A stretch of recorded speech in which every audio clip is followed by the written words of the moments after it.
रजोगुण, रजोगुण है समाज। पैसे कमाओ और फिर दिखाओ, प्रदर्शन करो। प्रदर्शन करने के लिए कुछ होना भी तो चाहिए ना। तो बाप ने कमाया पैसा लड़के को देता है और कहते बेटा आगे बढ़ाना। क्या आशीर्वाद क्या दे रहे होते, बेटे आगे बढ़ाना इसको। लड़का कहता अब आगे ना बढ़ाऊंगा, मैं तो खर्चा ही करूंगा। अब कह रहे हमारा दादा वही घिसी हुई धोती पहन के सारी जिंदगी रगड़ गया, मूंग दाल रोटी खा गया, मर गया, करोड़ों कमा के क्या क्या कमाया उसने। और वही घिसी हुई धोती आप पहन के सारा दिन पटड़े में बैठे रहते हो, नोट गिन गिन के बोरे में डाल डाल के संभालते रहते हो। अब कोई तो घर की इस रघुकुल रीत को तोड़े, अब मैं तोड़ूंगा, मैं जोड़ूंगा नहीं, अब मैं तो खर्चूंगा। बाप सिर पीटता है, नास पीटा कहाँ आ गया हमारे घर में। जोड़ो, बनाओ, और की भूख रजोगुण है। Rajogun doesn't know where to stop. It will not give you this ability to think properly and clearly. भोग में जाएगा तो अधिक, पर चंचला वृत्ति होएगी ना, तो इस चंचला वृत्ति के कारण जो नहीं भी होगा वो कल्पना से मान लेगा कि ये भी मेरे पास है। यहीं से तो दम आता है। फिर देखिए घर में रिश्ता देखने आया है लड़की को, क्या करेंगे, पड़ोसियों से क्रॉकरी मांग के ले आएंगे। हमारी है, कोई कोई तो पड़ोसियों के फर्नीचर मांग के ले आते हैं। वही हमें लड़की को देखने आ रहे हैं ना, घर अच्छा लगना, भाई अच्छा लगना चाहिए तो अच्छा बना लेते। आ जाइए, आज मैं इंटीरियर डेकोरेटर क्यों होना चाहते हो। तो अच्छे अच्छे कपड़े, अच्छे अच्छे सब अच्छा अच्छा दिखाओ, रिश्ता हो जाए। कह रहे देखो एक बार शादी होगी फिर क्या फर्क पड़ता है, but first impression has to be very good, even if it is a rented one, no problem. किराए में मिलते हैं बंबई में, दिल्ली में अच्छे अच्छे कपड़े किराए में मिलते, ले आइए। ऐसे वो ड्रेस होएगी 20,000 10,000 की, और वो आप 500 रुपये में किराए में ले आओ। ड्राई क्लीन मिलती है, ड्रेस पहनिए बढ़िया बढ़िया, वो किसी दोस्त वोस्त की कार ले आओ, जब आवे कुछ हमारी है। अच्छा तो चलो थोड़ा घूम के आते, मौसम अच्छा, गाड़ी चलानी भी नहीं आती, वो चाबी पता नहीं कहाँ चली गई। झूठ, दम्भी आदमी झूठ नहीं बोलेगा तो कैसे अपने आप को सेव करेगा। तो जहां दंभ आया वहां झूठ आया, जहां झूठ आया वहां पकड़े जाने का डर आया, जहां पकड़े जाने का डर आया वहां धोखाधड़ी का एक लेवल और अप हो जाता है।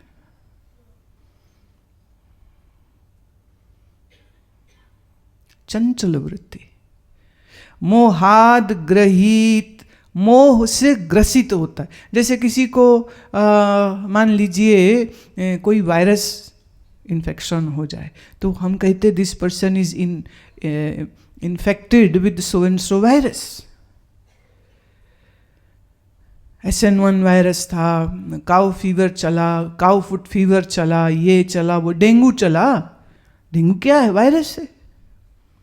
अब किसी को डेंगू हो जाए और ठीक इलाज ना मिले, लोग मर जाते हैं। नहीं, ये डेंगू का जो वायरस है वो आंख से तो दिखेगा भी नहीं, दिखेगा बिल्कुल नहीं दिखेगा, पर उसके जो लक्षण आते हैं ना, वो बुखार में कांप रहा है और हालत खराब हो रही है, WC बढ़ गए हैं, इन्फेक्शन बढ़ गई है, ब्रेन में चला जाता है, वायरस तो दिखा भी नहीं। ऐसे मोह दिखता भी नहीं है, उसके लक्षण दिखते। मोह नामी इस वायरस का कोई एंटीडोट भी नहीं। डेंगू का तो है, इसका कोई नहीं। कोई ऐसी सोचो गोली हो, हाँ, एक सुबह एक शाम खाओ और मोह दूर हो जाए, कितना बढ़िया हो। इतना बैठा नहीं न पड़े, बोल नहीं न पड़े, कुछ करना ही ना पड़े, कोई साधन, मुंह खोल गोली चल।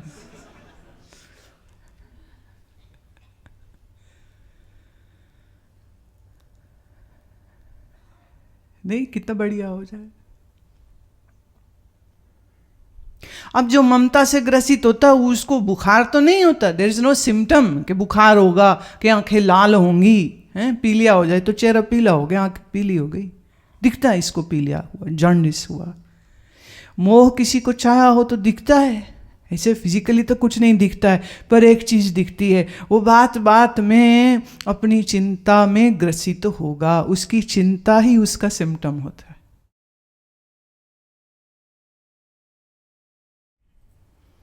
जिसे ममता नहीं है उसको चिंता है क्या?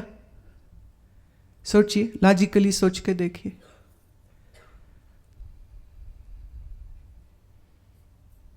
जब ममता नहीं तो चिंता नहीं, ममता है तो चिंता है। अब लोग मेरे से पूछते हैं चिंता दूर कैसे करें? भाई ममता दूर करो, वो नहीं होती, मैं फिर चिंता करो। डू वन थिंग, या तो ममता छोड़ दो, बोले छूटती नहीं, मैं फिर करो चिंता, बड़ी मुश्किल है। यही तो मैं कह रही हूं, बड़ी मुश्किल है। अब ये एक एक्सपेरिमेंट में तुमसे जी तो हो रहा है करवाने को, क्योंकि तुम ऐसे तो करते रहते हो, मन हो रहा है सामने सामने करवाऊं, सुन लो, मर्जी हो तो कर लेना, है क्या ख्याल है बताऊं? है एक प्रयोग है, बहुत अच्छा प्रयोग है। अपने बाल पकड़ पकड़ खींचो। गंजा कह रहा किसके खींचू? पड़ोसी के खींच ले।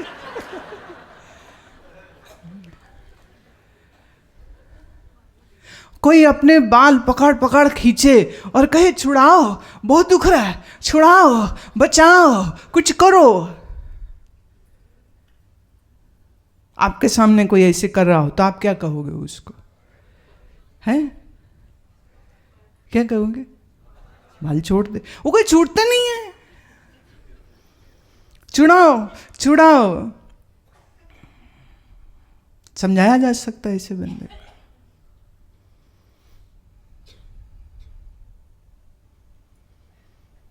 जानवर को रस्सी से बांधना पड़ता है, क्यों? नहीं तो यहां वहां भाग जाएगा।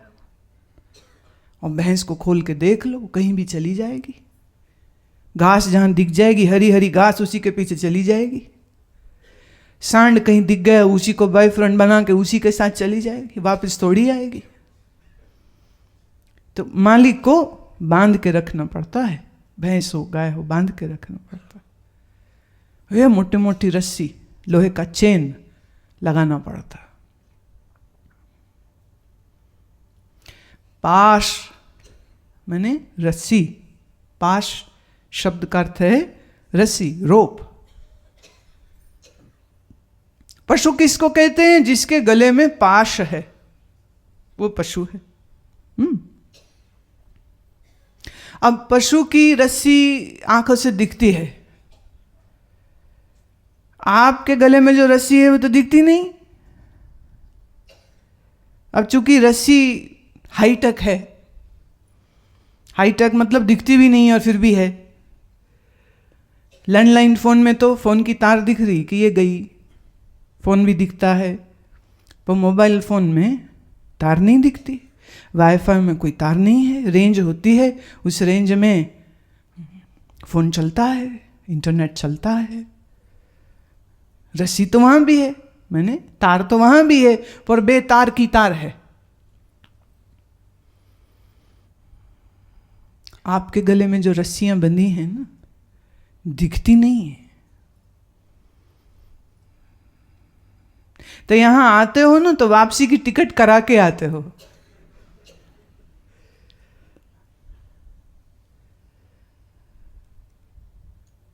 वापसी की टिकट करा के आते हो, क्यों? मन वहां बंधा हुआ। तो एक रेंज है, यहां से वहां तक छुट्टी है, और उसके बाद गो बैक। जिस खूंटे के साथ भैंस को बांधा जाता है, भैंस को थोड़ा घुमा लाओ। कभी कभी हमारी गौशाला की गाय भी घूमने निकलती हैं, बहुत इटलाती हुई ठुमकती हुई सड़क पे जाती हैं और फिर वापस उनको वहीं खूंटों में बांध, चलो आप यहीं खड़े रहो। बट गाय है ना बेचारी, बोलती नहीं कि मुझे तो और घूमना था, इतने सुंदर बादल आए हैं, मुझे कह रहे अंदर जाओ, मैं नहीं जाती। She can't say, she has to गो।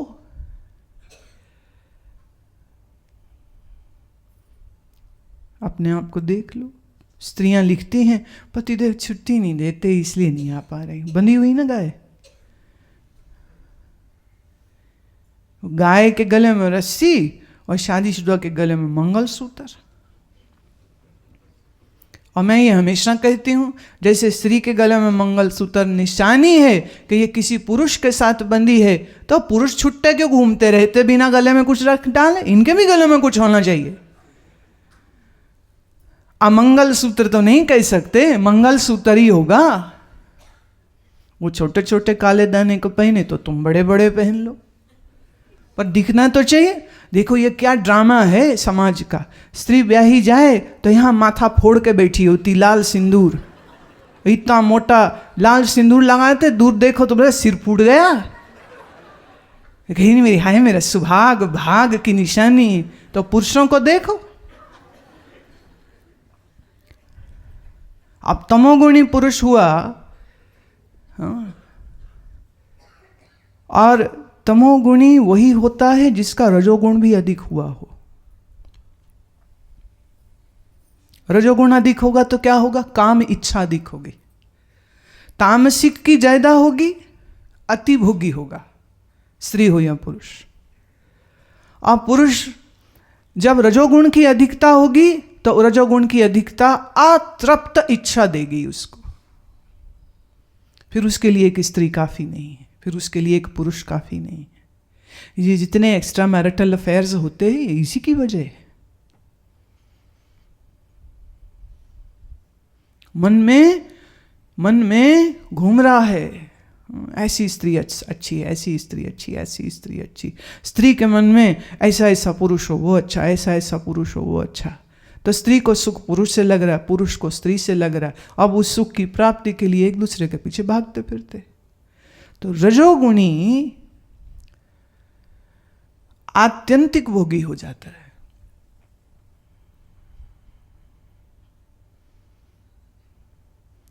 भोग की इच्छा अधिक हो जाएगी। दुनिया भर में अगर सबसे पुराना कोई व्यापार है तो वो देह व्यापार है।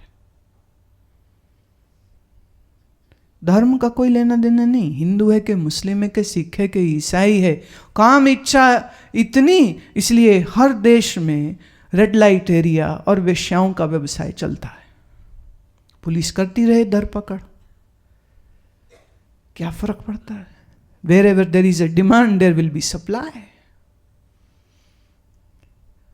हाउसवाइफ्स, गृहिणियां देह व्यापार में है, गुड मनी। ओके जी, एक से भोग करो कि 4 से करो, क्या फर्क पड़ता है? पैसे भी मिल रहे।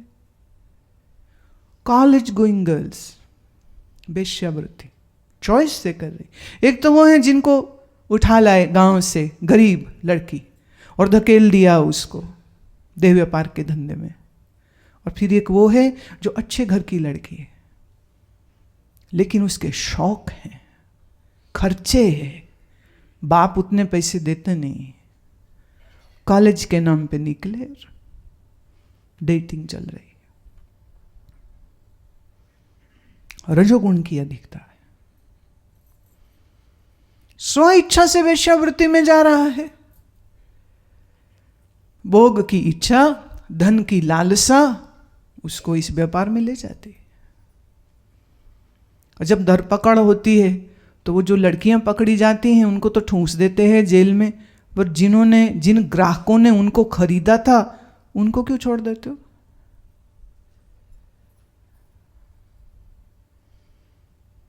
वाई? वो कहते हैं शरीफ रहें इसलिए वेश्याओं का होना जरूरी। समाज शास्त्रियों का यह तर्क है। It's a necessary evil, necessary evil. रजोगुण की अधिक भोगी है, एक से तृप्ति नहीं होगी। चूंकि ये सब्जेक्ट आया है मैं इसी में और जोड़ रही हूँ। पीडोफाइल्स, बच्चों के साथ संभोग करने की इच्छा रखने वाले लोग, चॉकलेट टॉफी का लोभ दे करके बच्चों के शोषण करने वाले लोग, टीचर, कभी कभी प्रिंसिपल, घर में दादा, चाचा, मामा, ताऊ, पीडोफाइल्स। बच्चे को समझ नहीं है, बच्ची को समझ नहीं है, आत्यंतिक रजोगुण की अधिकता है। रजोगुण स्वार्थ बना देता है, इतना स्वार्थी बना देता है, मुझे सुख मिलना चाहिए, सामने वाले को दुख हो रहा है कि क्या हो रहा है उससे मुझे क्या लेना देना। यह रजोगुण अति भोगी बनाता है। समाज के नियम, शास्त्र के नियम, उस सबको तोड़ के छोड़ के वह बस अपनी इंद्रिय का तृप्ति देखता है। How can I satisfy my senses, that is more important for the person. ये देखिए कुछ एक मुद्दे ऐसे हैं जो सामने नहीं आते हैं और शायद आपको लगता हो कि ऐसा होता नहीं, ऐसा हो रहा है समाज में, कब से हो रहा है, नया नहीं हो रहा, अभी अभी शुरू नहीं हुआ। बस फर्क यह है कि अभी थोड़ा बहुत अवेयरनेस जो आ रही है तो अब बच्चे मुंह खोलते हैं, अब बताते हैं। पर कहीं कहीं जहाँ माँ बाप ने बच्चे को ठीक शिक्षा नहीं दी है, बच्चे बोल नहीं पाते। और यही बच्चे जब बड़े हो जाते तो इस कुंठा के साथ जीते हैं कि जरूर हम में कुछ गलती थी कि हमारे साथ ऐसा हुआ। एक व्यक्ति के रजोगुण ने एक बालक, एक बालिका के सारे जीवन पर दाग लगाया। क्या दंड होना चाहिए उसका? क्या? रजोगुणी व्यक्ति अतृप्त कामनाओं के साथ परिपूर्ण होता है। ऐसा भोगी, ऐसा कामी व्यक्ति जीवन में कभी कोई धर्म कार्य भी करता है तो उसमें भी उसका स्वार्थ होता है। मैं ये यज्ञ करूं तो मुझे ये फल मिले, मैं ये मंत्र जप करूं तो मुझे ये फल मिले, मैं इस मंदिर में माथा टेकूं तो मुझे ये फल मिलना चाहिए। वो फल की कामना से अर्थी है ना, अपना अर्थ देखता है, क्या कहाँ से क्या फायदा हो सकता है, मैं वो काम करूं।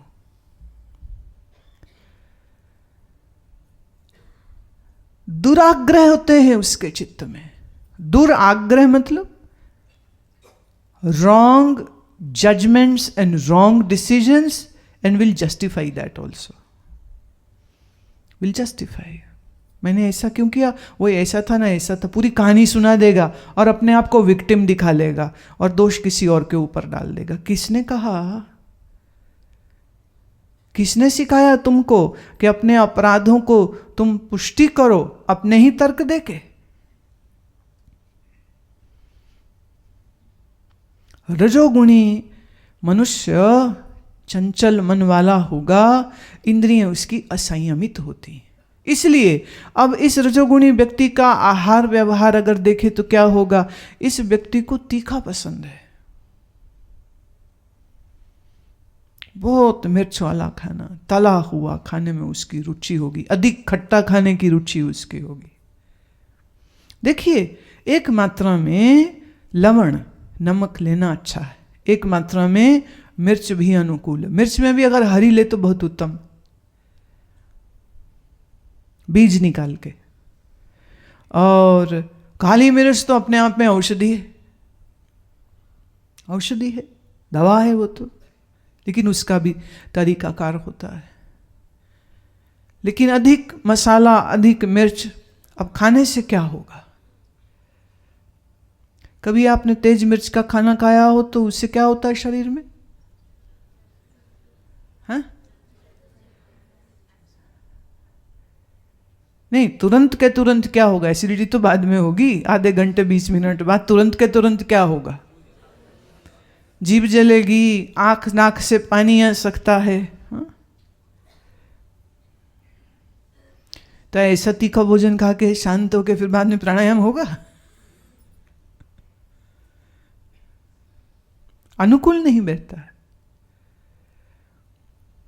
देखिए, इट ऑल डिपेंड्स कि आप किस प्रदेश में रहते हैं। किसी किसी प्रदेश में रहने वाले को हरी मिर्च माफिक होती है, it is good for them, क्योंकि उनका एनवायरमेंट, टेम्परेचर जो है दैट इज़ डिफरेंट। लेकिन अगर साधना की दृष्टि से देखें तब बहुत तीखा अनुकूल नहीं है, बहुत खट्टा भी अनुकूल नहीं है, बहुत अधिक नमक अनुकूल नहीं है। अब इस विषय में अगर बात करें, थोड़ी इसको इस एंगल से मैं लूं, आयुर्वेद ये कहता है कि अगर कोई मनुष्य वजन कम करना चाह रहा हो तो कहते चीनी से भी ज्यादा नुकसानदेह नमक होता है,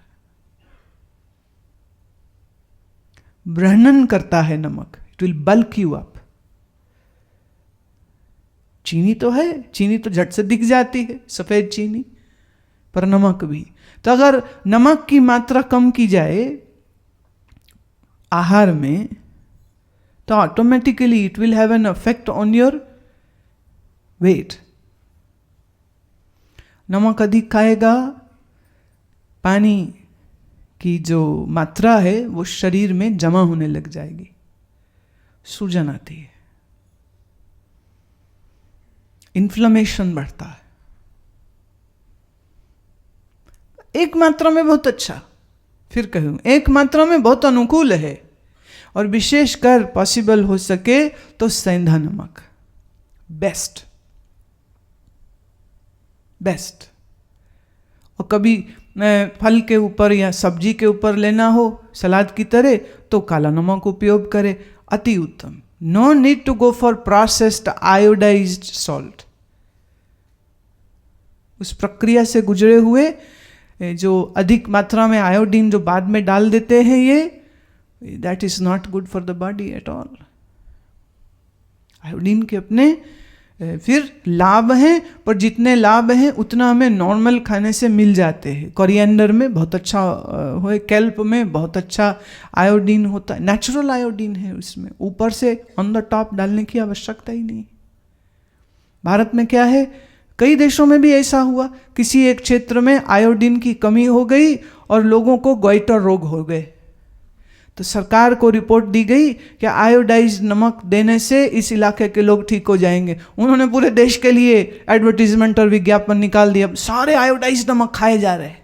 वाई? भाई उस क्षेत्र में जरूरत थी, आयोडीन की डेफिशिएंसी थी, इसलिए कहा। सबको किसने कह दिया? पर किसी ने प्लांट लगा लिए ना, वो माल कहां बेचे?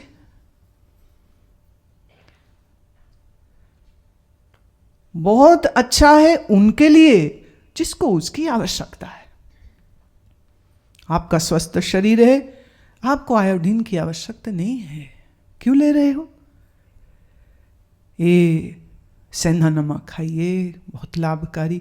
सेंधा नमक के विषय में ग्रंथ ये कहते हैं कि इससे 80 प्रकार के रोग ठीक किए जा सकते हैं, सिर्फ सेंधा नमक से। आई थिंक सो आने वाले ऋषि अमृत का जो अब अगस्त का आएगा उसमें सेंधा नमक के क्या लाभ हैं वो लेख हम देंगे, आप पढ़िएगा उसको, अति सुंदर। रजोगुणी को तीखा चाहिए। अच्छा, तीखा खाता ही नहीं, तीखा बोलता भी है।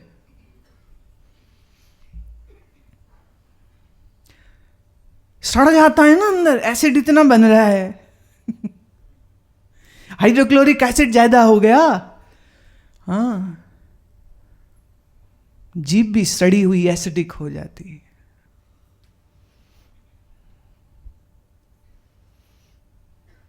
रजोगुणी आदमी तीखा बोलेगा, तेज बोलेगा।